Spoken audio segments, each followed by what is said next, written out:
Bienvenue dans Memento Mori, le podcast qui parle du présent en prenant la fin comme point de départ. Je m'appelle Raphaël Charrier et je suis pasteur à Grenoble. Je m'appelle Mathieu Giralt et je suis vraiment reconnaissant d'être avec toi aujourd'hui. Raph, Oui. je suis pasteur à YouTube et on est deux blogueurs tous les deux sur toutpoursagloire.com. Et quels sont les 3 sujets que tu as notés dans ton petit journal de gratitude de ce matin? Est-ce que tu veux parler de mes 3 kiffs? Hein, t'as pas fait tes 3 petits entrées dans ton bullet journal spécial gratitude que tu as acheté Non, à c'est 30 le € sur soir. Amazon? Normalement, c'est le soir que tu fais quand tu fais ta review de journée. Ah oui. Ouais. Ah Donc, mince. écoute, je suis très gratité de parler avec toi. Ça fait longtemps qu'on s'est pas vu. Ouais, on a eu Ensuite, des petits manquements hein. Mais oui, désolé pour vous qui attendez un petit peu comme une femme attend son mari pêcheur sur le port. Les épisodes de Memento Mori. En fait, la vie a repris le dessus alors qu'on avait une avance exceptionnelle il y a quelques mois. Oui. Après, il y a eu la flux vie, tendu, et puis voilà quoi. Mais ouais. Mais c'est des fois quand il te manque ton petit truc que tu te rends compte que tu dois être reconnaissant pour des choses que tu as normalement, tu vois. Exactement. Et normalement, tu es reconnaissant pour tous les épisodes qu'il y a déjà. Je sais pas, est-ce qu'il y a quelqu'un qui nous écoute là en ce moment et qui a écouté tout le Memento Mori? C'est-à-dire que le gars peut se vanter d'avoir tout écouté. Ah. Ça, franchement, s'il y en a un, déjà, félicitations. Et s'il y en Fallait a le faire. un, Belle perf. s'il y en a un, dites-le nous honnêtement. Voilà, on veut pas des menteurs. Dites-le nous honnêtement, on vous envoie un petit cadeau. Ah, allez. Allez. Que par hasard, tu vas en recevoir 400, tu vas voir. Oui, mais je sais que je pourrais pas le croire. Ouais. Non, mais franchement, Non, on veut un truc sérieux, on veut pas des menteurs. Ouais. S'il y a trop de menteurs, personne n'aura de cadeau, tu sais comment ça marche. Non, mais sinon, attends, pour pas se faire avoir, tu dis les combien, un nombre, les premiers à dire qui ont tout vu, je sais pas, les 3 premiers, on envoie un cadeau ou...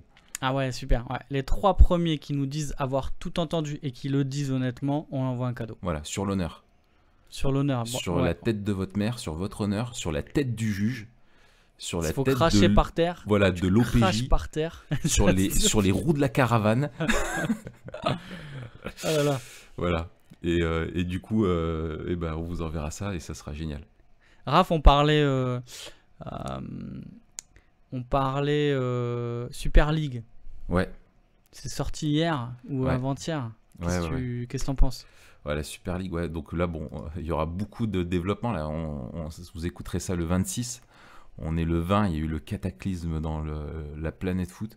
Franchement, j'écoutais un journaliste hier qui parlait de... Il disait, on dirait la série, tu sais, Netflix, là, qui était très connue avec Kevin Spacey, House of Cards. House of Cards, ouais. Et en fait, c'est vraiment un truc, mais un jeu d'influence, mais tu te rends pas compte des sommes financières qu'il y a derrière et du bras de fer qu'il y a. Et c'est un truc qui est juste passionnant pour tous les amateurs de foot. Pour ceux qui n'ont pas suivi, oui. On peut résumer, il y a 12 clubs, les clubs en gros anglais, espagnol, allemand... italien. Non, espagnol, italien pour le moment. T'as les 6 pas, clubs anglais historiques. Il n'y a pas allemand, il n'y a pas le Bayern, il n'y a pas la Juventus. Clubs historiques, le Big Six, comme on pourrait dire. Ouais. T'as les 3 gros clubs espagnols. Alors, il y a plus de gros clubs en Espagne, il y en a 3, le Real, le Barça et l'Atlético. Et puis, tu as les 3 historiques forts d'Italie, les 2 clubs de Milan, et puis la Juve, et qui ont dit, mais ça traînait depuis très longtemps, c'est un vieux serpent de mer, qui voulait créer une Super League, non pas juste une coupe où tu as des poules éliminatoires, et puis derrière, après, tu as des quarts, demi et finale, enfin 8e, quart, demi-finale, mais vraiment une forme de ligue où en fait tous les clubs se rencontrent dans une phase où en fait pour augmenter le nombre de matchs, pour augmenter donc du coup le nombre de revenus, le nombre de grosses affiches et apporter plus de manne financière parce que le modèle du foot est extrêmement rentable mais extrêmement fragile et dépendant des audiences télé et des entrées au stade. Et là, en fait, tous les clubs se sont fait priver d'entrées au stade en Europe, donc c'est une perte financière colossale. Ils ont des joueurs qui rapportent beaucoup, mais qui coûtent aussi extrêmement cher à payer. Et il y a une baisse d'attractivité quand même dans la Ligue des Champions. Et tu as surtout aussi des nouvelles générations de consommateurs de foot qui sont plus les supporters qui regardent tous les matchs de leur club, mais qui regardent simplement les matchs des grosses affiches. Et en gros, si tu leur dis, mais si tu leur donnes plus de grosses affiches, ils vont plus regarder. Mais bon, il y a un espèce de cynisme et de pragmatisme aussi qui est là-dedans, et il y a un gros procès qui est fait. Surtout que ça serait une ligue fermée, enfin partiellement fermée, où en gros c'est plus, tu ne mérites plus d'aller en Champions League, parce que la Champions League, il faut être dans les 2-3 premiers de ton championnat, selon les pays, pour avoir une place et avoir le droit de jouer la Champions League. C'est ça, tu peux pas avoir de petits clubs nationaux en gros tu peux plus avoir la surprise, quoi. Voilà. Et tu as des grands clubs historiques qui ne seraient pas dedans, a priori, tu vois, comme l'Ajax d'Amsterdam, qui est un grand club historique. Ou le Bayern. Le Porto, le Bayern, eux, ils veulent pas pour le moment, mais à mon avis. Ah oui, PSG aussi, ils ont refusé. Il y en a quelques-uns qui ont refusé, c'est ça? En fait, c'est pas qu'ils ont refusé, c'est qu'ils n'ont pas encore dit oui. C'est plus subtil. Ils attendent de voir avec l'UEFA ce que ça dit. Ouais, c'est ça, parce que le PSG organise et ça appartient à un fonds qatari, et le fonds qatari organise la prochaine Coupe du Monde. Or, il y a des menaces de la FIFA, de l'UEFA surtout, de dire en gros on pourrait interdire à vos joueurs qui seraient dans ces grands clubs-là de participer aux compétitions nationales, enfin internationales des pays. Donc en gros tu pourrais pas jouer à la Coupe du Monde, tu vois, enfin des trucs. Mais et en fait c'est tellement un raz-de-marée, c'est tellement un truc de fou que t'as tout le monde qui se dit mais c'est pas possible quoi. Et en même temps sort, et il faut le dire, une refonte de la Champions League qui ne ressemble à rien. Ils veulent rebattre les cartes, personne n'y comprend quoi que ce soit, même les journalistes spécialisés, enfin c'est un truc, ça n'a ni queue ni tête. Et du coup, en fait, ils sont en train de, parallèlement d'enlaidir la Champions League, alors qu'elle est très bien, moi je trouvais, comme elle était là. Enfin pour moi, en fait, il faudrait rien toucher, quoi. Mais bon, il y a besoin aussi. De plus d'argent, il y a besoin de... Si tu veux mon avis éclairé, Raph, faut rien Vas-y, toucher. dis-moi. Ah, faut rien toucher. Ouais, t'as raison. Ah, c'est super comme ça. Ouais, comme dirait Léon, mon fils. Ah oui. Ah bah oui. Hein. Ah oui. Ouais. Ok, excellent. Écoute, je te sens chaud là. On aurait pu partir pendant longtemps. Oui, on aurait pu partir pour longtemps, mais il faut qu'on soit reconnaissant. Oui. Et moi, en fait, plus j'ai travaillé et lu des trucs sur la gratitude, plus le mot sonnait dans ma tête comme la bravitude. Tu sais, de Ségolène Royal, qu'elle avait sorti à l'époque dans la campagne électorale. C'est normal parce que normalement, enfin, gratitude, c'est un anglicisme. Oui, tout à fait. On parle d'ingratitude, mais on parle de reconnaissance en français. Ouais, tout à fait, ouais. Et j'ai l'impression que c'est un peu rentré. J'ai pas l'impression que gratitude ce soit un mot qu'on emploie d'habitude, tu vois. Ouais. On va je pense que c'est parler de nouveau. reconnaissance. Ouais, ou dire merci. Voilà, t'es reconnaissant, tu dis merci ou. C'est ça. Voilà, ouais. Mais gratitude. C'est toi qui as eu envie de parler ça, Raph. Oui, tout à fait. Dis-nous pourquoi tu as eu envie de parler de la gratitude. Et bah parce que moi, tu vois, je dis merci à la vie. Je lui dis merci. Je chante la vie. Je danse la vie. Je ne suis qu'amour. Pour reprendre le fameux monologue d'Otis. Tu te souviens ? Ouais. En fait, c'est ta référence principale d'ailleurs pour Memento Mori. Philosophique, oui. En termes de philosophe, voilà, tu peux citer Sénèque. Moi, je vais citer Otis, Astérix et Obélix. En fait, tout simplement parce que j'ai été frappé ces derniers temps. En fait, je sais pas, j'ai pas cherché à savoir quand ça remontait. Mais je voyais beaucoup, parce que quand tu regardes un petit peu tous les trucs qui tournent autour du coaching ou du développement personnel, etc., beaucoup cette question de gratitude qui revenait, comme un peu une habitude, une discipline, une routine à développer, où voilà, tu prends le temps de t'arrêter et tu te dis merci. Tu te dis merci à la vie, merci à l'univers, merci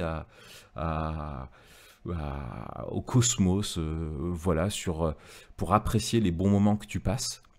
Et en fait, je trouvais ça, en me plaçant d'une perspective athée, en fait, ça buguait. Tu sais, il y avait un bug dans la matrice pour moi tu sais, où tu tapes contre le mur et tu retapes contre le mur et tu retapes contre le mur. Tu vois, il y a un bug où je dis, mais merci à personne en fait. Mais c'est important Ouais. de dire merci à personne.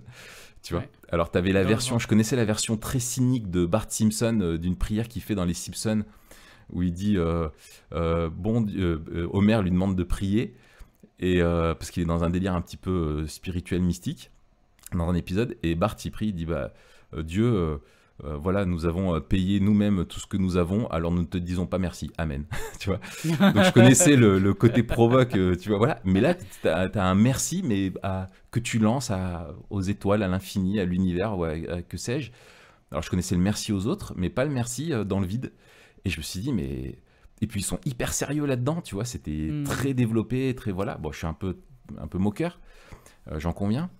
Un peu Mais cynique. pour moi, ça dit certaines choses. Et je me suis dit, en tout cas, en plus, c'est un sujet, vraiment la reconnaissance, l'action de grâce, c'est quelque chose de très important dans la Bible et dans la vie chrétienne, dans l'expérience spirituelle quotidienne.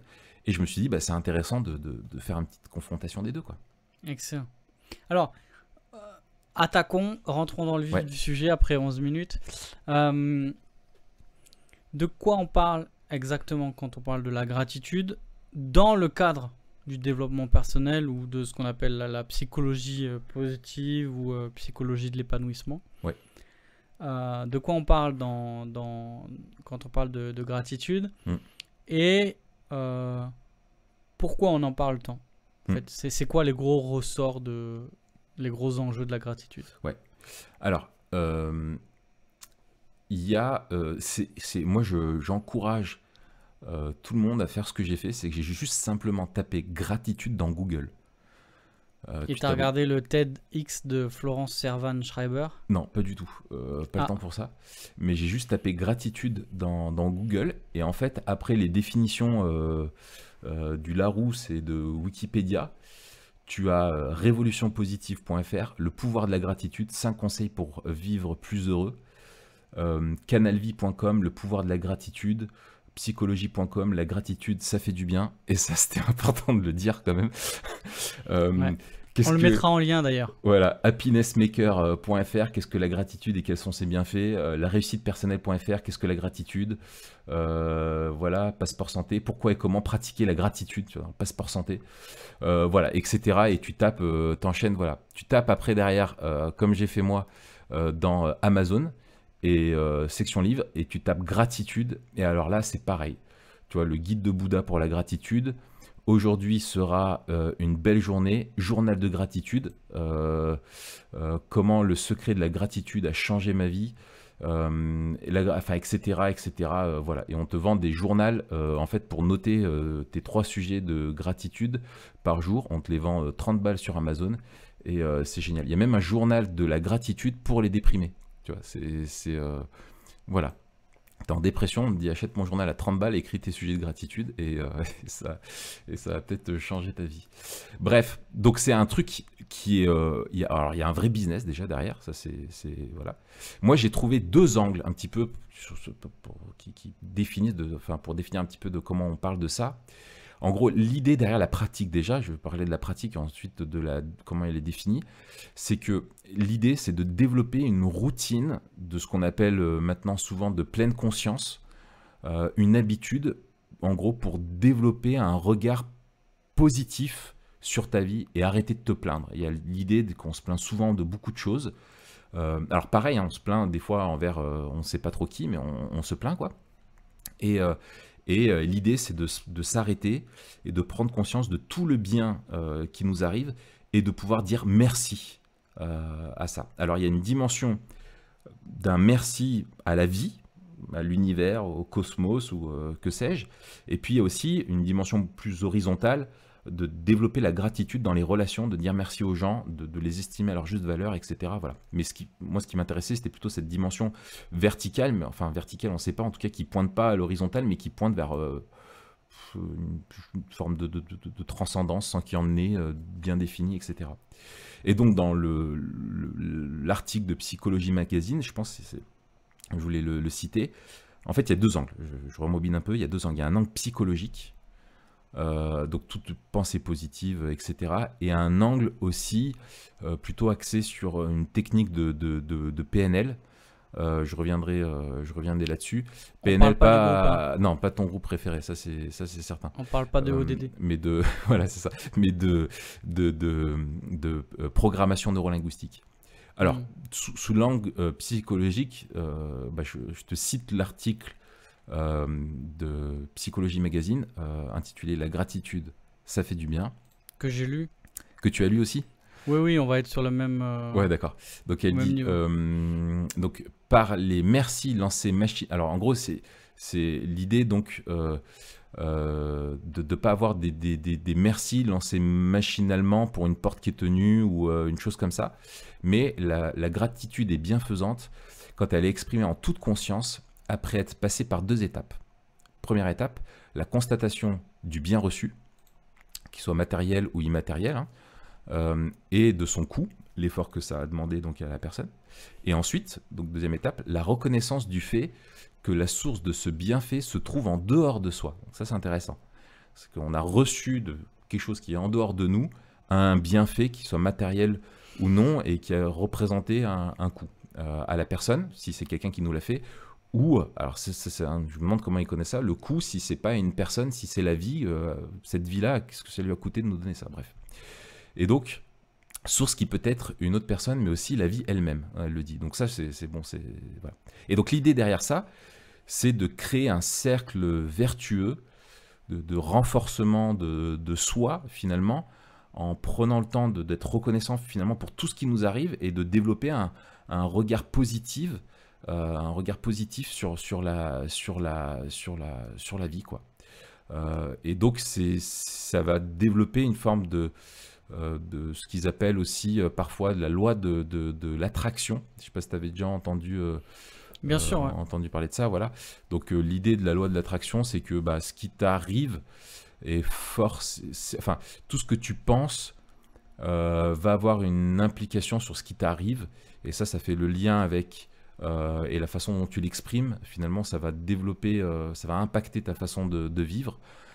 Et tu vas attirer sur toi, du coup, des bonnes choses. Parce que tu vas t'influencer toi-même. Et ça va être plutôt le volet de la programmation neurolinguistique. C'est que voilà, tout ce que tu crois ou penses produit immanquablement un résultat dans ta vie.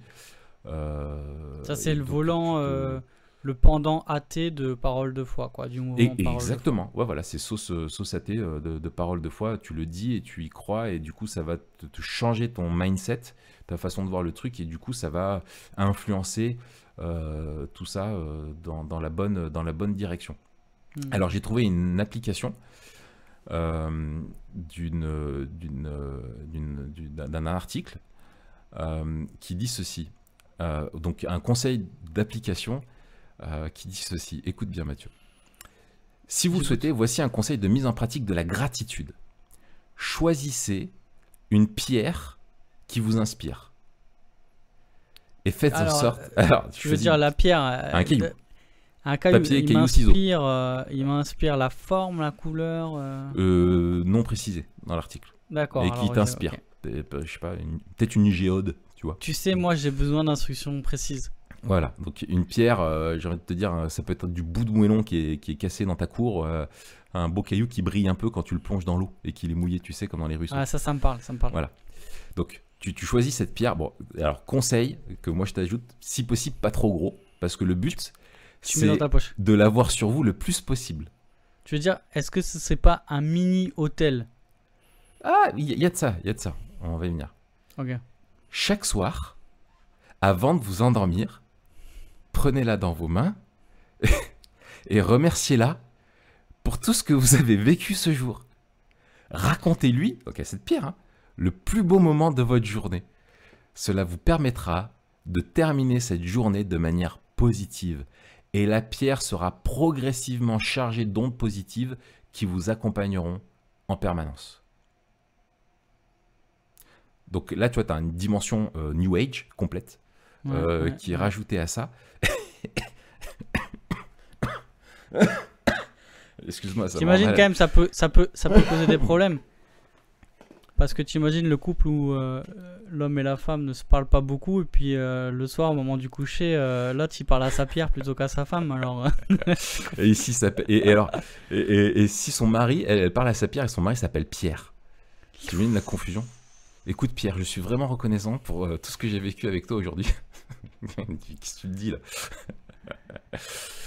Ah là là, donc voilà un petit peu ce que j'ai pu glaner de ce qu'on retrouve un petit peu de quoi on parle quand on parle de développer une habitude de gratitude. Qu'est-ce que tu as trouvé de ton côté, toi? bah écoute, sensiblement la même chose. Quelques points que peut-être tu n'as pas développé Vas-y. et que j'ai trouvé également intéressant. Alors déjà, il y a Robert Emmons qui est souvent cité Ouais. avec Michael McCullough, qui sont tous les deux de UC Davis, l'université Davis en Californie, qui sont un peu les papes C'est ça. de la gratitude, quoi. Ils ont écrit un peu la Bible de la C'est ceux gratitude. qui ont amené ça dans la, Ouais, dans la dans le sphère domaine, quoi. publique. Ouais. Et ce que j'ai trouvé intéressant, c'est qu'ils se sont intéressés à la gratitude parce qu'ils se sont d'abord interrogés sur ce qui rendait plus heureux ceux qui étaient habités par une foi particulière. Et donc ils se sont rendus compte qu'il y avait cette idée de la gratitude qui était présente chez ceux qui avaient une foi plutôt que chez les autres. Et il faut dire qu'à la base, c'est une expérience scientifique. Alors quand on dit scientifique, c'est qu'elle est encadrée par des... C'est ça, il y a eu des groupes qui ont été... Ouais, enfin vas-y, je te laisse développer. C'est ça, elle est encadrée par le protocole scientifique avec des expérimentations, etc. Et puis on vérifie soit des corrélations, soit des conséquences. Et là, ils avaient formé 3 groupes. Un groupe auquel ils avaient rien dit, je crois. Un groupe qui devait noter les expériences négatives. Voilà. Un groupe qui notait les expériences négatives, un groupe qui notait les expériences positives et négatives, et un groupe qui notait que les expériences positives dans chaque journée. Et à la fin, ils se sont rendus compte que ceux qui avaient noté les expériences positives avaient une meilleure qualité de vie. J'ai entendu ailleurs que ils avaient réussi grâce à l'observation de journaux dans un couvent, ça c'est dans le TEDx que je mettrai aussi en lien, de cette femme, la Florence Servan Schreiber, qui est aussi à fond dans tout ça, qui a dit qu'ils avaient observé une amélioration de la longévité par des gens qui pratiquaient la gratitude, et ça ils l'ont observé dans des journaux tenus dans un couvent. Donc voilà. Mais dans les bienfaits, il y a des bienfaits qui sont subjectifs, d'autres plus objectifs entre guillemets ou externes. Il y a l'idée de se sentir plus vivant, d'avoir, t'as dit, une vision plus positive, être plus optimiste, etc. Ouais, psychologique quoi. C'est ça. Après il y a relationnel, il y a la question des meilleures relations. Et après il y a aussi physiologique, réduction du stress, meilleur sommeil, moins de douleurs chroniques. Donc à chaque fois en fait c'est un mélange. C'est-à-dire que c'est toujours en lien avec l'épanouissement personnel et le développement personnel, mais il y a des aspects, il n'y a pas qu'un aspect psychologique. Et ça c'est important de le souligner parce que c'est une approche qui est plutôt holistique. Oui, tout à fait.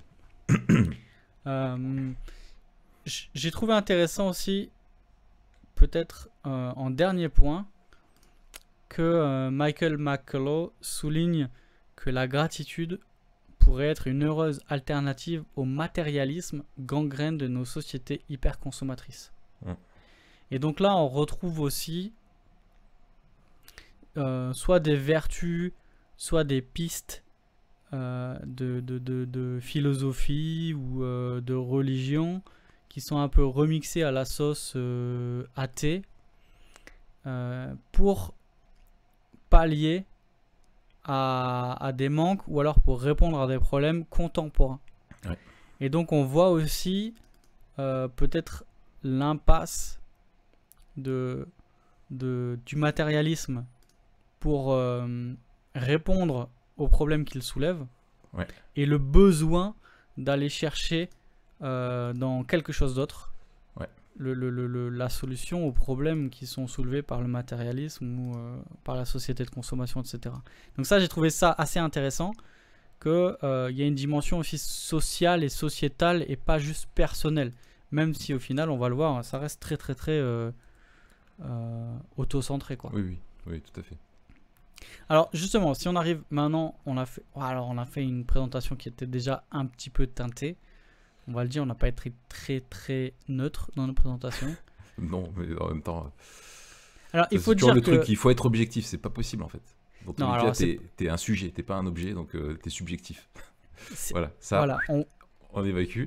et puis il faut le dire que le plus souvent, ceux qui développent la gratitude ont de la peine à ne pas tomber dans une espèce de caricature. C'est très difficile de trouver quelque chose qui n'est pas caricatural en effet. Donc voilà. Alors, mais si maintenant on réfléchit, et je pense que ce qui est intéressant aussi, c'est une fois la caricature un petit peu écartée, quels sont les points positifs et les limites de la gratitude? En gros, on se pose toujours la question, mon cher Raphaël, Point de contact. quels sont les points de contact et de contraste Voilà, avec la vision biblique du monde? c'est ça. On va parler tout à l'heure de comment la reconnaissance, quelle place a la reconnaissance dans notre vision biblique du monde, et peut-être comment on peut faire le lien entre la gratitude et ce que la Bible appelle la reconnaissance ou l'action de grâce. Mais d'abord, si on regarde à la gratitude telle qu'elle est décrite, c'est quoi les points de contact et contraste avec notre vision du monde biblique?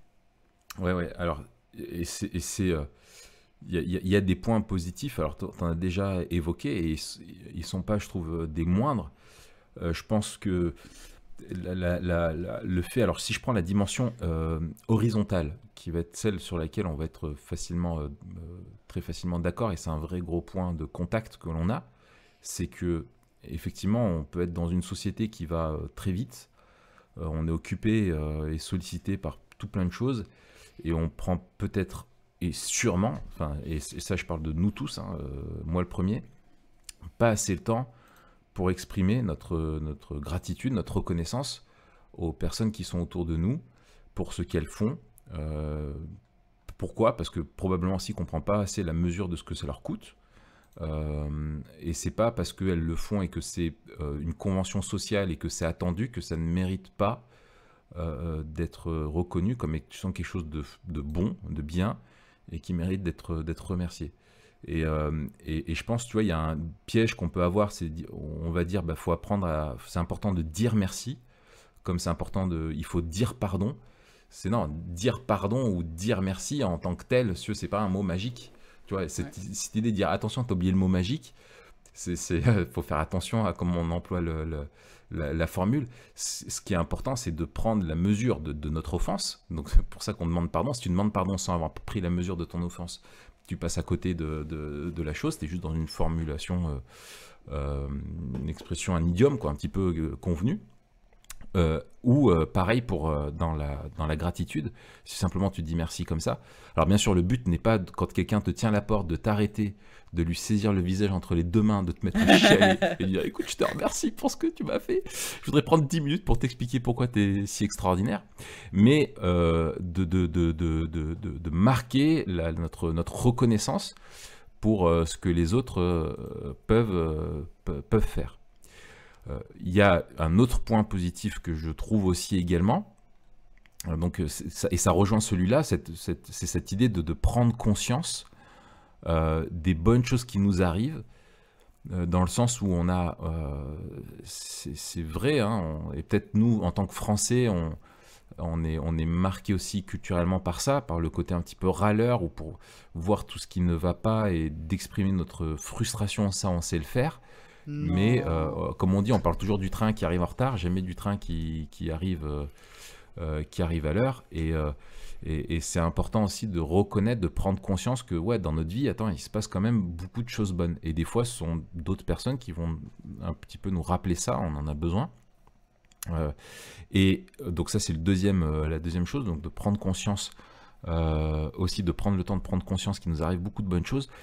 Et le troisième point, pour moi, ça rejoignait aussi cette dimension aussi plutôt matérialiste, c'est que on est dans une société effectivement qui court à toujours plus, qui est toujours insatisfaite de ce qu'elle a et veut ce qu'elle n'a pas. Et tout est fait pour nous encourager à ça. Hein. Tu n'auras jamais le dernier iPhone, hein. Il y en aura toujours un autre derrière qui te fera envie et tu seras insatisfait un jour par celui que tu as. Mais en fait, ce que j'ai trouvé moi dans certains articles qui était bien, c'était que justement ça rejoint un petit peu. Et un jour, il faudra qu'on fasse un truc sur le minimaliste. Sur le minimalisme. On n'a pas fait un truc sur le minimalisme? Non, je crois pas. Je crois pas. Bon, on regardera dans les archives, mais je crois pas. Mais parce que toi, tu avais aussi bossé le truc, je crois. Oui, tout à fait. Et ça rejoint un petit peu ça, c'est de dire, en fait, de prendre conscience qu'on n'est pas, c'est pas dans la surenchère de l'acquisition de nouveaux biens matériels qu'on sera heureux, mais de se contenter de ce que l'on a et d'être reconnaissant pour toutes les choses que l'on a. Et que ça vient un petit peu comme un peu comme un ça fait des piqûres de rappel, un espèce de vaccin contre cette quête d'insatisfaction qui est finalement même pas conscientisée, tu vois, elle est instinctive parce que t'es un petit peu t'évolues dans un monde, une société qui te pousse à ça, qui te sollicite toujours pour te dire il te manque ça, achète ça, consomme ça, etc. Et de prendre le temps de dire attends, on tire le frein à main, on se pose et on se rend compte de tout ce qui va bien dans notre vie et tout ce qu'on a déjà, plutôt que de chercher à suivre et à vouloir un petit peu des choses supplémentaires. Donc ça, moi, c'est un petit peu les trois points positifs que je trouve. Il y en a un autre un peu plus voilé, mais je garde pour plus tard. Et toi, de ton côté?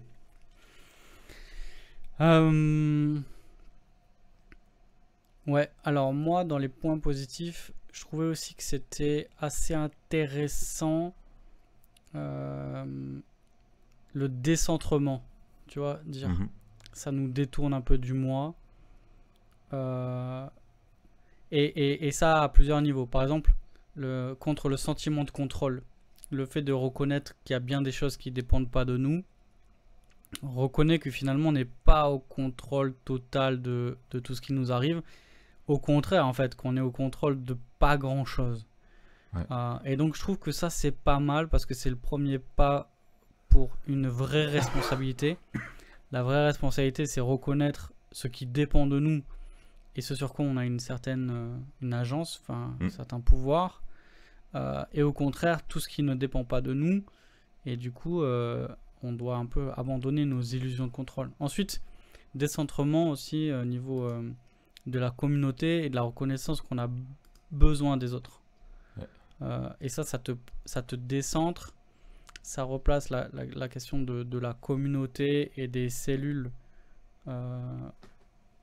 au centre de la vie. Et ça, c'est pas mal dans une société qui est ultra fragmentaire. Avec ça, on reconnaît qu'on a besoin d'aide. Oui, parce qu'il y a la dimension extérieure. Oui, c'est ça. C'est ça, tout à fait. Et puis, un point que j'ai trouvé très intéressant, et qui peut-être sera un point qui est un point de contact assez clair, c'est, je sais plus qui c'est qui disait ça, c'est peut-être cette femme que j'ai écoutée dans le TED Paris là, qui disait impossible d'avoir du ressentiment quand on dit merci. Et qui est ça, c'est quelque chose qu'on va retrouver dans la vision biblique du monde, c'est-à-dire que quand on est reconnaissant, soit à Dieu, soit envers les autres, et quand on dit du bien, quand on bénit, on peut pas maudire en même temps, quoi. Et donc ça aussi, c'est... On trouve un point de contact, ouais. Exactement, ouais. Donc, franchement, alors, les limites, on va les souligner, là. Ouais. Mais je trouve qu'on aurait tort de ne pas souligner les points positifs et de montrer, en fait, leurs limites et de se servir de ces points positifs pour, justement, souligner les limites des points positifs et de montrer que si ces points positifs sont des chemins qu'on emprunte, chacun de ces chemins mène à un cul-de-sac, en fait. Ouais. C'est ça. Des limites, toi, qu'est-ce que tu soulignes en particulier? Oui. Alors, je trouve... en fait, la question, c'est... je trouve intéressante quand j'ai réfléchi à la limite. Il y en a plein, hein, mais celle qui m'intéresse le plus, c'est finalement pourquoi ce besoin de dire merci à la vie, au hasard, au cosmos, à l'univers. Pourquoi ce besoin d'une spiritualité, même si on est dans au mieux dans ce que j'ai vu, dans une forme de, voilà, un peu un truc New Age, ou quelque chose qui va être athée. Vraiment, pourquoi dire merci pourquoi ce besoin de dire merci? Et en fait, ça rejoint ce qu'on disait tout à l'heure. C'était, et ce que tu as souligné, et ce que il disait dans le truc là de Psychologie Magazine, là, c'était que, en fait, on a une source de bienfaits qui se trouve en dehors de soi. Et ça, je trouve que c'est intéressant, parce que tu ressens qu'il y a un bienfait qui est en dehors de toi-même, et même si c'est pas au travers d'un agent humain, ça va être simplement la vie, voilà, tu étais reconnaissant pour ce que tu as et tout. Et en fait, pour moi, en tant que chrétien, ça montre vraiment que l'homme est religieux dans sa nature. Il est créé à l'image de Dieu. C'est un être religieux. Et ce que je trouve incroyable, c'est qu'en fait, tu remercies pour quelque chose, mais finalement, tu ne sais même pas à qui. Alors qu'on te dit que c'est important de dire merci à celui qui te donne. Mais tu dis merci à quelqu'un qui te donne sans savoir qui c'est. Et ça m'a fait penser, moi, le premier texte auquel j'ai pensé, avec cette histoire, c'est Paul avec les Corinthiens en Acte 17. Qui ont cet autel à un Dieu inconnu, tu vois, pour lui présenter des sacrifices au cas où ils auraient oublié un Dieu qu'ils n'auraient pas identifié dans le Panthéon, ou voilà, pour être sûr de ne pas se rater. Et tu fais une offrande, tu fais des offrandes à un Dieu qui est inconnu. Et en fait, finalement, c'est ça que tu retrouves. Avec alors l'expression la plus proche, ça va être peut-être d'avoir ce petit autel. C'est pour ça que ça m'a fait marrer quand tu disais ça tout à l'heure, ouais. Avoir un petit autel avec lequel tu dis merci. Mais c'est ça, en fait, c'est avoir tu as besoin de dire merci parce que tu reconnais que ça te vient de quelque part. Mais le problème, c'est que jamais tu es capable d'identifier le donateur de tout ça. Alors c'est bien de se dire, il faut pas se concentrer simplement sur ce que l'on a, mais sur de qui ça nous vient. Et la limite, je termine là-dessus, après on redéveloppera. Podcast. Oui, merci. Aussi, c'est que ce que je trouve comme limite à ça, c'est que dans ce but de dire merci, il y a l'idée de diriger son attention sur ce qui nous rend heureux et reconnaissant, plutôt que de voir ce qui nous manque. Alors tu peux dire d'un priori, c'est bien, mais en même temps, c'est là le problème. C'est que ce qui nous manque, c'est de connaître celui qui nous donne. Et que notre reconnaissance doit nous pousser à chercher qui est ce donateur de tous ces bienfaits, quoi. Et de rester dans la démarche. Et c'est pour moi le cul-de-sac, comme tu disais tout à l'heure, où ils ne vont pas assez loin, c'est qu'ils se disent pas, mais finalement, derrière cette vie ou cet univers, où voilà, je prends le temps d'écrire dans mon carnet, je prends le temps mais c'est qui derrière ? Qui est derrière tout ça ? Est-ce que ça me vient vraiment du hasard ? Mais si ça vient du hasard, alors ça n'a pas de sens, ça ne fait pas sens. Parce que le hasard, en définition en tant que tel, il n'a pas de volonté propre. Enfin, le hasard, c'est une chance sur deux, c'est une statistique, quoi. Tu vois, c'est une probabilité. C'est pas un sujet, c'est pas un être. Et c'est là pour moi le problème où ça ne va pas assez loin. C'est une limite de tu vas pas assez loin. Vas-y, à toi, dis-moi. Je vois que tu veux réagir. Non, mais pour aller dans le même sens que toi, sur absolument le même point, et qui me semble être le plus grand défaut en fait de cette pensée, c'est que alors qu'il y a une promesse d'un décentrement de soi, on peut jamais finalement quitter le moi, parce que déjà toutes les promesses, elles sont liées à un épanouissement personnel. Ouais.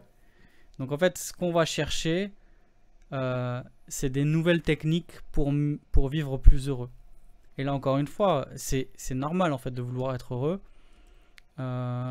On a été créé pour ça. Exactement. c'est normal de mieux vivre, c'est normal de vouloir vivre plus heureux et plus longtemps, et c'est normal de vouloir mieux dormir, avoir moins de stress, etc. En fait, ce qu'on recherche, c'est de vivre la vie qu'on devrait vivre. Mhm. Sauf que, sauf qu'en fait, on s'adresse pas à celui qui nous donne la vie, comme tu l'as dit. Et le problème, c'est que quand tu divorces, comme tu l'as souligné, la reconnaissance du sujet de ta reconnaissance, ta reconnaissance, elle se réduit à un acte. Et en fait, elle se réduit à toi. C'est toi qui dis merci. Alors que la reconnaissance, elle commence et elle devrait finir chez l'autre. Elle commence parce que c'est l'autre qui t'a béni, et c'est l'autre qui en retour reçoit la bénédiction de tes lèvres. Donc en fait, ça commence pas avec toi et ça finit pas avec toi. Toi, tu es juste un intermédiaire, celui qui reçoit quelque chose et qui donne la reconnaissance. Sauf que si tu n'as personne que tu peux identifier comme étant celui qui te fait du bien et à qui tu dis merci, la reconnaissance, elle commence avec toi et elle finit avec toi. C'est ça. Elle commence avec toi qui reconnais qu'on t'a fait du bien et toi qui dis qu'on t'a fait du bien. Il n'y a personne en face. Et donc, en fait, c'est extrêmement égoïste comme posture. Égocentré, quoi. Exactement. Ça, c'est égocentré. Ouais. Ça, c'est la plus grosse limite. La plus grosse limite que je dirais. Ensuite, une autre limite, c'est que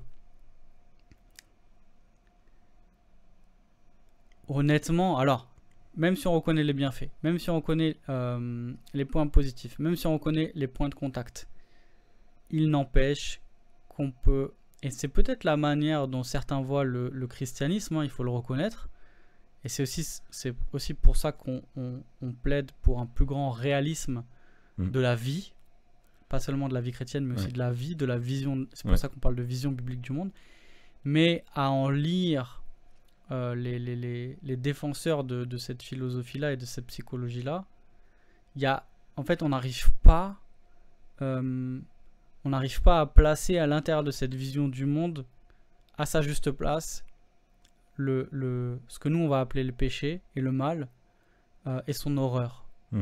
C'est-à-dire qu'il y a quelque chose d'irrémédiablement mauvais, dur, terrible. Et ça, on n'arrive pas à le réconcilier avec cette espèce de psychologie positive.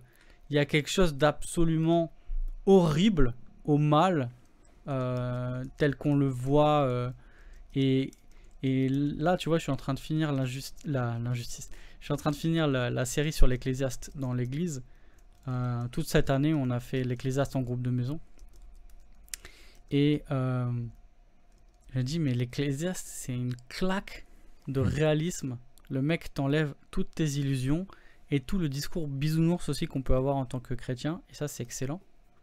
Et quand je lis l'Ecclésiaste et quand je lis après ces articles sur la gratitude, etc., je me dis, il y en a un qui ressemble pas à la vie que je suis en train de vivre. Il y en a un qui ressemble pas à la brisure qu'on connaît, à l'injustice dont on est victime, au mal dont on est témoin, à la souffrance qu'on est en train de vivre. Et cette gratitude, on va le voir, il y a une place pour la reconnaissance dans la vision biblique du monde, mais elle ne vient pas occulter, elle ne vient pas éliminer la question de la souffrance et du mal.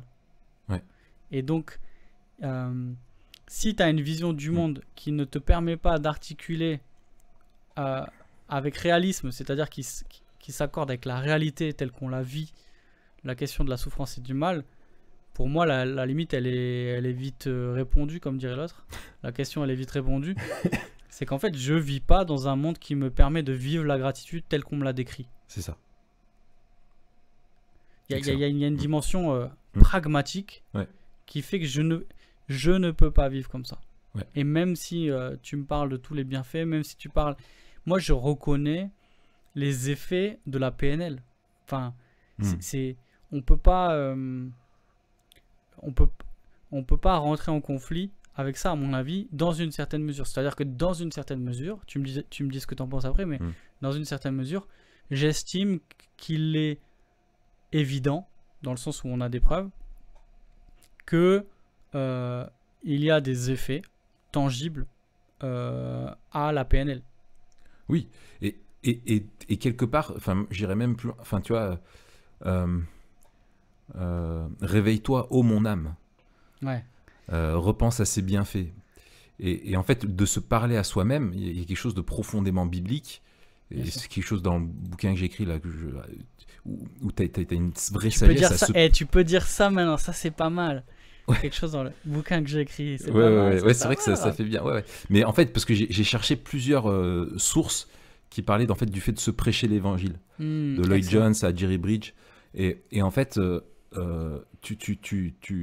on doit parce qu'on se parle à nous-mêmes. En fait, la question, c'est pas est-ce qu'on fait de la PNL ou pas, c'est finalement, on en fait. Que tu sois conscient ou pas, finalement, tu te parles à toi-même. Et c'est ce que disait Lloyd Jones, c'est qu'il n'y a personne qui nous parle autant à nous-mêmes que nous-mêmes. On se parle à nous-mêmes en permanence. Mais en fait, l'important, c'est qu'il faut qu'on se rappelle les vérités de l'évangile. Qu'on se rappelle notre place dans la création, devant Dieu, etc. La grande différence, c'est que la vérité, là, elle est extérieure à nous. C'est-à-dire que c'est une persuasion d'une vérité révélée externe. C'est-à-dire que c'est pas notre réalité qu'on est en train de s'imposer ou d'imposer aux autres. C'est une réalité extérieure qu'on est en train de se rappeler. Voilà, c'est ça. Et pour moi, l'inconséquent, en fait, il y a une incohérence interne dans l'idée même de la gratitude vis-à-vis de la vie. Si tu reconnais que le don est extérieur, mais ça nécessite qu'il y ait un donateur, mais ce donateur, il n'est pas une personne, il n'est rien finalement, et tu ne veux pas le définir. Mais comment tu peux dire merci? Imagine, tu reçois un cadeau par la poste et tu dis, je veux dire merci à la personne qui m'a fait ça, mais je ne sais pas qui c'est. Tu peux pas lui dire merci. Et tu peux pas lui exprimer ta reconnaissance. Tu peux être joyeux, mais tu peux pas exprimer ta personne. Voilà, il faut que tu aies l'affranchissement en disant, bah, ça te vient de telle personne, et oui, tu peux lui répondre. Et ça, tu sais ce que c'est à mon avis? Alors, il faudra qu'on fasse un épisode peut-être que là-dessus. Mais pour moi, c'est le prototype parfait du sentimentalisme. Exactement. C'est-à-dire que c'est même pas le sentiment qui compte, c'est même pas son authenticité, sa vertu, sa valeur, etc. C'est le fait de le ressentir. Et donc les gens sont heureux de ressentir ce qu'ils ressentent. Voilà, l'idole devient le sentiment, éprouver une chose bonne, quoi. Voilà, et pour moi, c'est un des grands mâles actuels, hein, vraiment la question du sentimentalisme, et qu'on retrouve d'ailleurs dans les expressions de foi. Alors quand je dis expression de foi, on peut parler du culte, dans certaines formes de culte chrétien, c'est-à-dire la pratique de la religion, où on est dans le sentimentalisme. Ce qui compte, c'est de se faire du bien et de se faire du bien à ressentir des choses qui nous font du bien. C'est ça. Et c'est une psychologisation en fait de la morale et de la spiritualité très forte, quoi. Et là, tu réduis, c'est-à-dire que et c'est l'impasse dont je parlais tout à l'heure, tu réduis la transcendance. C'est-à-dire que comme tu ne reconnais pas la transcendance, tu es obligé de vivre dans un cadre immanent. Et dans le cadre immanent, en fait, tu te parles à toi-même. En fait, c'est une immanence que tu maquilles en transcendance, quoi. Tu vois, pour te faire du bien.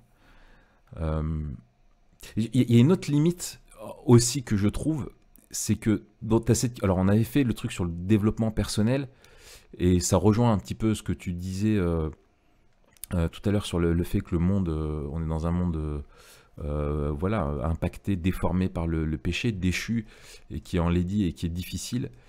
Mais dans cette gratitude-là, l'idée c'est de dire, bon, il nous arrive plein de choses mauvaises, mais il faut se concentrer sur le bien. Et c'est un peu un espèce de cache-misère, quoi, tu vois, mais c'est l'arbre qui cache la forêt. Et là où il y a un truc doublement subversif vis-à-vis de ça, dans les Écritures, c'est que non seulement la Bible te dit qu'il y a déjà une personne, il y a un donateur derrière les dons, c'est Jacques 1, 17, hein, tout bienfait et tout don parfait viennent d'en haut, hein, ils descendent du Père des Lumières. Donc il y a un donateur, sinon il n'y aurait pas de don sans donateur, il y a un problème d'intelligibilité dans le truc. Et la deuxième chose, c'est que on est appelé à manifester notre joie, notre reconnaissance, finalement, pour tout ce qui nous arrive, même les épreuves, parce que le but de ces épreuves-là, c'est de nous transformer, que Dieu utilise ça aussi pour nous façonner. Et en fait, il y a quelque chose de là où ça va faire le lien avec aussi la vision biblique du monde. C'est pas l'idée de se dire, comme pourrait dire un peu la pensée positive, que voilà, les épreuves n'en sont pas, ou ne sont que des visions de l'esprit, comme diraient certains philosophes, ni qu'il faut... ni que en gros il faut les voir d'un côté positif, parce que l'épreuve, elle peut être juste une épreuve et juste mauvaise en tant que telle, et c'est un mal. Il faut pas nier ça, il faut être réaliste comme tu le disais, mais d'être reconnaissant aussi pour ce que ça produit. Et là le problème, c'est que tu te mets toi-même, et c'est cette autonomie là dans cette immanence, dans cette expression immanente de la reconnaissance, c'est que tu es le seul juge de ce qui est digne d'être de recevoir ta reconnaissance ou pas. Et finalement, c'est toi qui dis ce pourquoi il faut être reconnaissant ou pas. Alors que la Bible te dit, mais si Dieu existe et que tout dépend de lui, eh bien, les bonnes choses, elles te viennent de lui, tu dois être reconnaissant, mais les mauvaises choses, Dieu les utilise aussi pour te remettre en question, pour te façonner, pour te transformer. Et elle te rappelle à combien tu n'es pas jugé comme tu le mérites, et ça doit te pousser aussi à la reconnaissance. Donc c'est puissant, quoi. Ouais. Et puis, je pense que là, il y a un paradoxe qui peut sembler, enfin, ce qui peut sembler paradoxal en tout cas. Pour beaucoup, c'est justement ce que tu étais en train de dire, c'est-à-dire de considérer qu'il y a des choses qui sont vraiment mauvaises, mais que dans le mystère de sa volonté souveraine, de sa providence, Dieu utilise pour contribuer à nous former. J'ai prêché là dimanche dernier sur Hébreux 12, et tu sais, il y a ce passage sur la correction divine. Ouais, magnifique. Et là, pour moi, il y a un paradoxe, c'est-à-dire on doit pouvoir dire en tant que chrétien, il y a des choses qui sont mauvaises en elles-mêmes, mais que Dieu, dans sa providence, utilise pour notre bien. Et pour produire en nous le fruit de la justice et de la paix, pour nous former en vue de partager sa sainteté, pour nous corriger et nous façonner à son image. Mais on n'est jamais en train de dire que quelque chose de mauvais est bien en soi. C'est ça. Sauf qu'avec la gratitude telle qu'on l'a lu en tout cas, en fait, le mal n'a plus de place. Parce que le mal doit être regardé comme un bien dans une certaine mesure. Ouais, et puis tout dépend de la subjectivité. Réduire le paradoxe. Voilà, et puis tout dépend de la subjectivité. C'est qu'il y a une neutralité, il y a une amoralisation de la chose, et tout dépend de comment toi tu vas la percevoir. Et c'est à toi de dire si elle était bonne finalement pour toi ou mauvaise. Tu vois. Il y a aussi une autre chose, c'est que autant, tu vois, je trouvais des points positifs comme le fait de reconnaître qu'on a besoin, il y a une question de la vulnérabilité, il y a une question de la dépendance que je trouve qui sont intéressants. Autant à se concentrer uniquement sur la gratitude dans ces termes-là, on a du mal à l'empathie. On a du mal à partager la peine des autres. On a du mal à les aider à la porter. On a du mal aussi à ne pas vouloir réduire justement ce mystère et ce scandale du mal chez les autres, à dire mais arrête de dire que c'est mauvais, arrête de dire que tu souffres, regarde plutôt le bon côté des choses. Et en fait, on perd l'occasion de pleurer avec l'autre et de porter avec lui sa souffrance. Ouais, pourquoi ? Parce qu'on la nie. Il y a une négation de la souffrance et du mal. Ça, c'est terrible pour celui qui souffre. Hein. C'est terrible pour celui qui souffre, à part s'il partage la même philosophie que nous. Ouais. Mais en fait, quand tu souffres, tu n'as plus de philosophie. Ouais, ça fait voler en éclats le truc. Hein. et c'est là où, en fait, quand tu souffres, tu as besoin de quelqu'un. Tu n'as pas besoin d'une idée. Tu n'as pas besoin d'un programme. Tu n'as pas besoin d'une bonne philosophie. Tu as besoin de quelqu'un. C'est ça. Et c'est pour ça que le christianisme a une puissance pratique, parce que c'est quelqu'un qui veille sur toi, c'est quelqu'un qui t'écoute, c'est quelqu'un qui te répond, c'est quelqu'un qui te comprend. C'est ça. C'est quelqu'un qui est dans Hébreux 12, hein, le pionnier, l'auteur de notre foi est celui qui l'amène à la perfection. Il est passé avant nous, on est entouré d'une nuée de témoins. Ouais. On a des gens qui peuvent nous comprendre et qui peuvent nous soutenir. Ouais. Excellent. Alors, est-ce qu'on peut aller un petit peu plus loin sur justement si on devait transposer, pas transposer, mais peut-être si on réfléchit à la reconnaissance d'un point de vue biblique, c'est-à-dire tel que la Bible en parle, qu'est-ce qu'on pourrait dire enfin, on pourrait bien sûr en dire beaucoup de choses, mais les points principaux, et quelle est sa portée, quelle est l'importance de la reconnaissance. Il nous semble qu'il y a beaucoup de points de contact justement qui nous disent que la reconnaissance elle est importante. Pourquoi on peut aller même plus loin dans la vision biblique du monde? Bien, je pense qu'il y a déjà, enfin, la vision biblique du monde, la gratitude est très importante. Pourquoi? Parce que en fait, alors il y a plusieurs choses. Enfin, oui, je vais pas être très organisé, mais déjà, en fait, comme dans la vision biblique du monde, Dieu existe et que le donateur est identifié. En fait, la vision biblique de la gratitude, elle est tournée vers le donateur et pas simplement sur le don. C'est-à-dire qu'on dit merci, on ne dit pas simplement merci pour quelque chose, mais merci à quelqu'un. Il y a quelqu'un qui reçoit notre reconnaissance. Et moi, je la définis vraiment comme une expression joyeuse de notre dépendance de la grâce de Dieu. C'est comme ça que moi, je définis avec mes propres mots la gratitude. C'est vraiment cette expérience joyeuse de la dépendance, expression joyeuse de notre dépendance de la grâce de Dieu. Une expression joyeuse parce que déjà, il y a forcément une expression dans la gratitude. Ça peut être par la parole, ça peut être par les gestes, ça peut être par par plein de choses différentes, quoi. Mais tu exprimes ça par une action, voilà, tu dis je le fais par reconnaissance. Tu vois, tu l'exprimes. Mais la reconnaissance, elle a aussi cette notion de dépendance.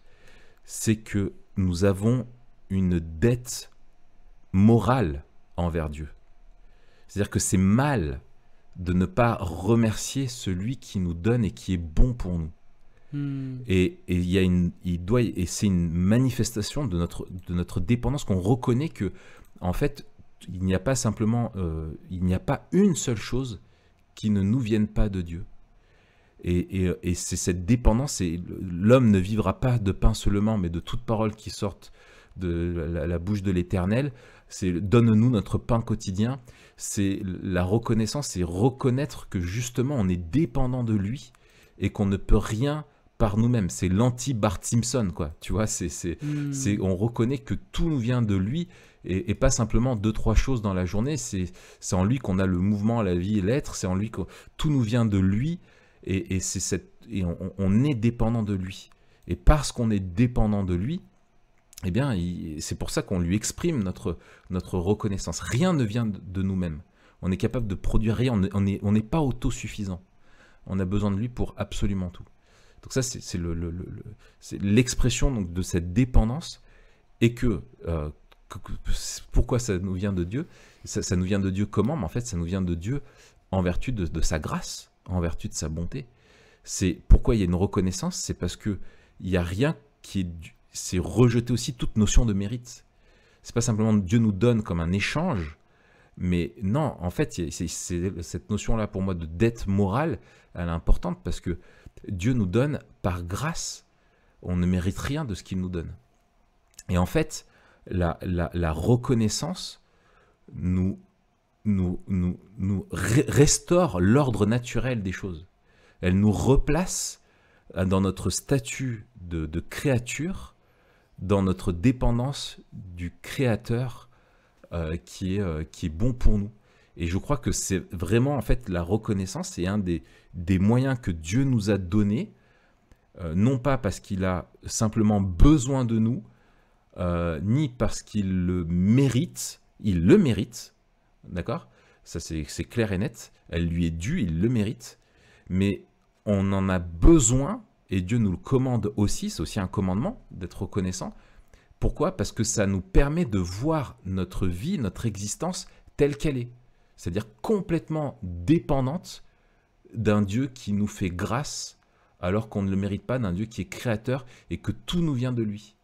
Et c'est là où je trouve que c'est tellement plus beau que ce qu'on a pu voir, quoi. Ouais, excellent. Moi, il y a, alors, dans la même veine et pour aller un peu plus loin, je sais pas, en tout cas, pour tirer un petit peu la réflexion, un truc intéressant que tu as dit au début que j'avais noté aussi, et qui est après absent, en fait, parce que c'est un des défauts, c'est le premier mouvement de Robert Emmons pour être, comment on dit, reconnaissant. Ouais. C'est de reconnaître ce que l'on a et ce que ça a coûté. Et en fait, on ne peut pas reconnaître ce que ça a coûté parce que ce que ça coûte, c'est toujours à quelqu'un. Et si tu enlèves le quelqu'un, justement, tu n'as pas le coût. Et c'est l'incohérence interne du truc, quoi. Ça a coûté quoi à la vie? C'est qui et quoi? Enfin, tu vois, ça a coûté quoi à la vie, à l'univers de te donner ça? Tu sais pas. Sauf que il y a une dimension de la reconnaissance qui est fondamentale, je crois, dont on n'a pas parlé, et qui est absolument liée à la question de la personne. C'est-à-dire, on est, comme tu as dit, reconnaissant à quelqu'un. Mais si on est reconnaissant à quelqu'un parce qu'il nous a donné quelque chose qui lui a coûté, on a là une définition de l'amour, en fait. Ouais. C'est un amour qui donne et qui se donne. Et donc la dimension de la grâce, comme tu l'as dit, c'est reconnaître, qu'on ne mérite pas, mais qu'on ne mérite pas ce qu'on nous a donné par amour et qui a coûté à la personne qui nous le donne. Et là, il y a une notion du sacrifice qui est hyper importante et qui est aussi liée à la définition de l'amour. C'est que la reconnaissance, c'est le bout de la chaîne de une personne qui te donne quelque chose et qui se sacrifie pour te le donner, que tu reçois avec reconnaissance. Mais si on enlève la personne, on n'a plus l'amour et on n'a plus le sacrifice. Et du coup, en fait, la reconnaissance, elle est vide. C'est une coquille vide. C'est ça. Alors que dans la vision biblique du monde, on est reconnaissant envers le Dieu qui, par grâce, nous a créés, par grâce, nous donne toutes choses, par grâce, maintient toutes choses et les guide pour accomplir son plan, par grâce, restreint les effets du péché et distribue à tous ses bienfaits, par grâce, a envoyé son fils Jésus pour mourir à la place de son peuple et pour sauver les élus, et par grâce, tout par grâce. Et là, on a la reconnaissance, la matrice amour, sacrifice, reconnaissance. La matrice de l'évangile. Excellent. Et ça, l'évangile et le sacrifice, c'est énorme. Mais du coup, ça implique quelque chose. Tu vois, si on remonte à ce qu'on disait un petit peu tout à l'heure, si on dit que vraiment la gratitude, comme le disent dans le courant de développement personnel, c'est quelque chose de bon qu'il faut faire, ça veut dire que l'ingratitude, du coup, c'est mal, c'est grave de ne pas le faire, tu vois. Et en fait, moi, ça me fait penser à la fameuse histoire, au passage dans l'évangile selon Luc, en Luc 17, quand Jésus est avec guérit les lépreux, tu sais, ils sont 10. Les 10 lépreux. Et en fait, il y en a qu'un qui, une fois guéri, revient. Et en fait, alors tu te dis, est-ce que c'est le seul qui a fait le lien entre le commandement que leur a donné Jésus d'aller faire le rituel de purification, ou est-ce que les autres n'ont pas vu, n'ont pas fait lien, parce que Jésus, ils viennent demander à Jésus la guérison, et Jésus leur dit, allez faire le rituel de purification. Et il leur dit pas, je vais... Et en fait, tu vois, alors tu sais pas si il manque de gratitude, ou en fait, en tout cas, c'est la même chose, c'est qu'ils ne font pas le lien avec le don et le donateur. Tu vois, il n'y a pas le lien de dire, c'est à cause de la parole de Jésus qu'on est guéri, et c'est selon sa volonté. Et en fait, quand l'autre revient, et Jésus dit ça, au verset 17, il dit, les 10 n'ont-ils pas été guéris? Et les 9 autres, où sont-ils? Ne s'est-il trouvé que cet étranger pour revenir et rendre gloire à Dieu? Et en fait, la gratitude, et pourquoi il revient pour remercier Christ et rendre gloire à Dieu. Et ça me fait penser dans la poursuite à ce que dit Paul aux Romains, quand il est où il écrit aux Romains alors qu'il se trouve à Athènes, pardon, justement quand il y a ce fameux discours à l'aéropage à ceux qui font ces idoles, enfin qui font des idoles même à un dieu inconnu, etc. Et que lui, en fait, il est irrité par tout ce qu'il voit. Et en fait, il dit ça au chapitre 1, verset 20, il dit « Ils sont donc inexcusables parce que, tout en connaissant Dieu, ils ne lui ont pas donné la gloire qu'il méritait en tant que Dieu et ne lui ont pas montré de la reconnaissance. Au contraire, ils se sont égarés dans leur raisonnement et dans leur cœur sans intelligence a été plongé dans les ténèbres. » Et en fait, tu vois, cette reconnaissance, cette gratitude qui est due à Dieu est détournée quand elle lui est pas donnée, elle va être donnée à quelqu'un d'autre, soit en toi-même, soit en l'univers ou un caillou au pire des cas. Tu vois. Et en fait, pourquoi c'est grave? C'est parce que la reconnaissance, c'est bien plus que la politesse, c'est prendre la juste mesure de combien Dieu est bon et du coup que ça lui a donné finalement de pouvoir nous donner tout ça. Et ça rejoint la question de l'évangile. Et en fait, cultiver la reconnaissance et la gratitude est très importante dans la vie chrétienne.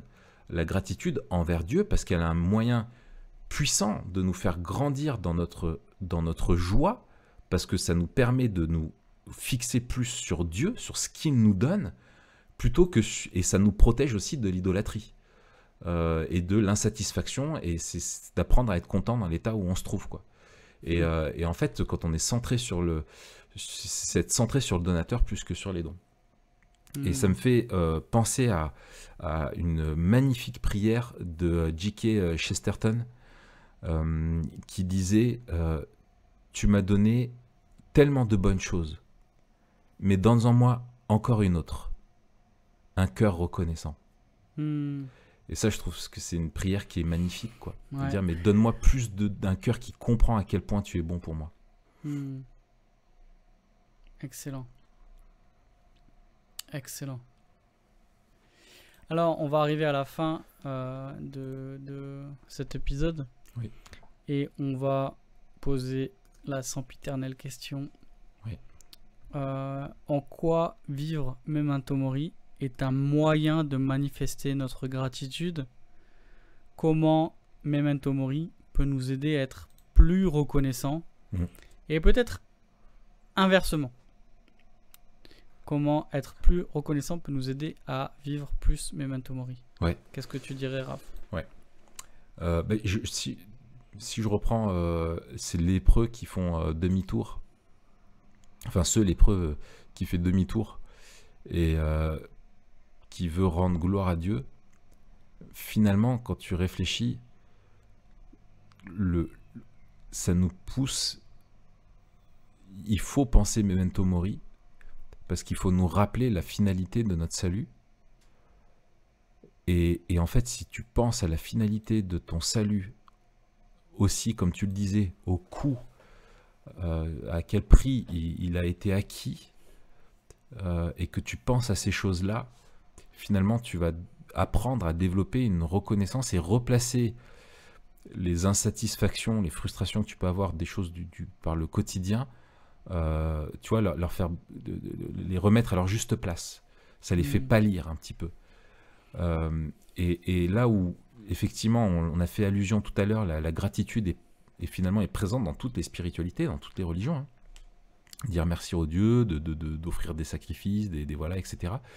Mais en fait, dans la Bible, elle n'est pas un moyen pour accéder à Dieu, mais elle est une conséquence que Dieu s'est abaissé à nous en Christ et lui-même a offert le sacrifice pour nous sauver. La gratitude est vraiment une conséquence de notre compréhension de l'Évangile. Et plus on comprendra l'Évangile, plus on va grandir dans notre gratitude. Donc ça, c'est la première chose.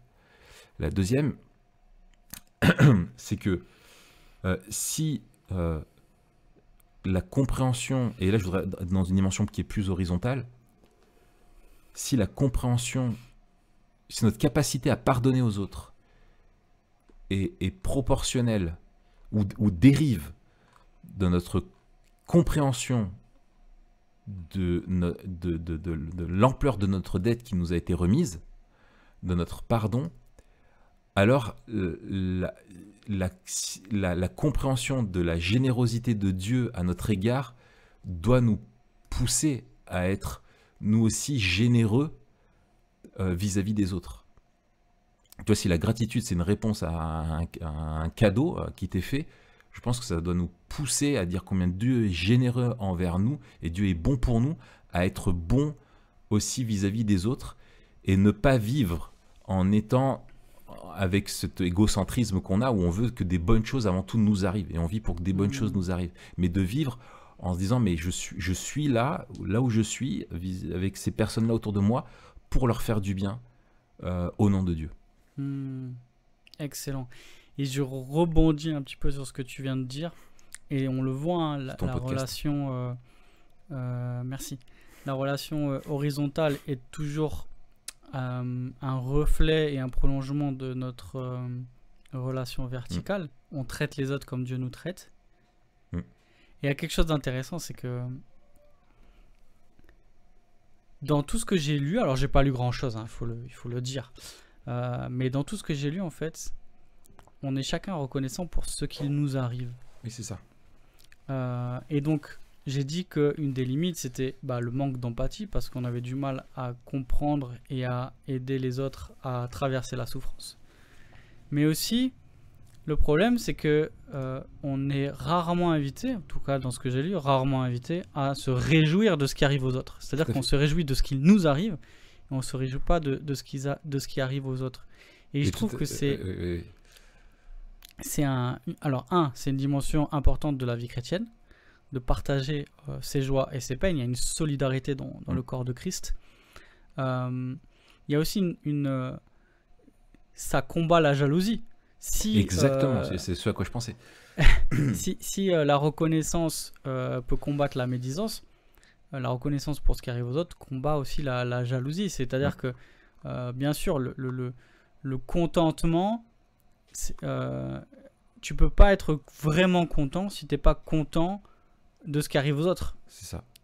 Et de dire, finalement, en fait, Dieu sait ce qu'il fait, Dieu me donne ça et Dieu donne ça à mon frère et qu'il soit loué pour ce qu'il a donné à mon frère qu'il ne m'a pas donné. Et je veux me réjouir de ce qu'ont les autres. Et là, il faut reconnaître que... Et c'est beaucoup plus... Excuse-moi, je te coupe, mais c'est beaucoup plus intelligible quand ça vient de Dieu, parce que tu sais que Dieu est un être divin, infiniment sage, et qui ne manque jamais de donner ce qui est bon à chacun de ses enfants dans le but qu'il poursuit de les transformer et de les rendre saints.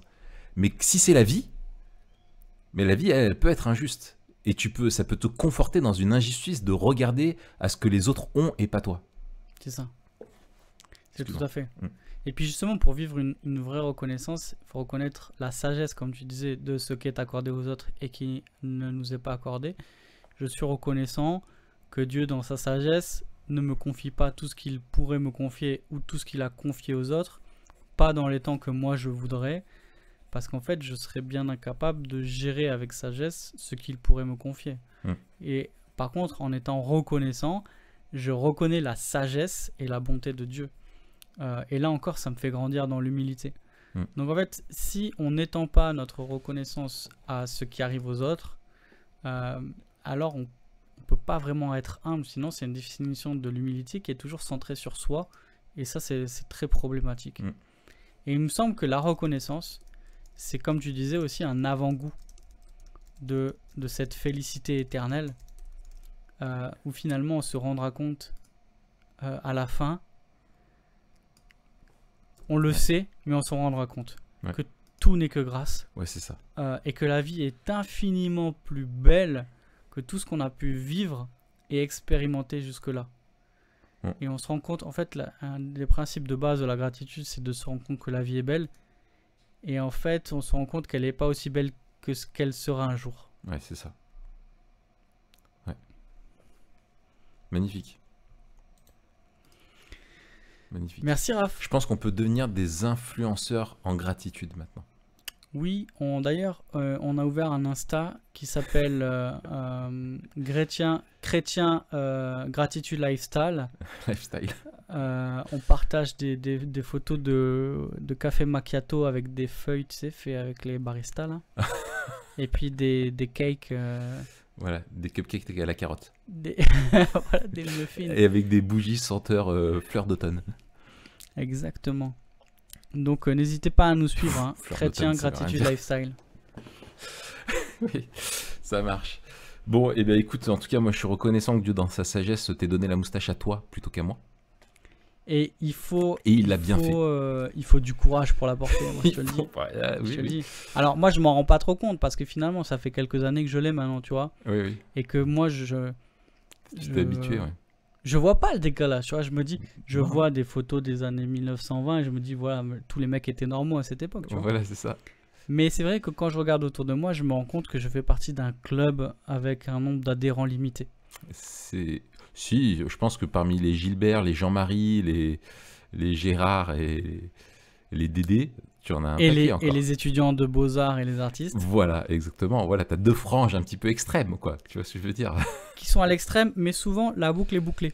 Voilà. C'est-à-dire que souvent les deux extrêmes, Oui, mais toi, ils tu se fais le lien. rejoignent. Tu fais le lien. Tu es Je celui suis une fusion vivante. Tu es le catalyste moustachal.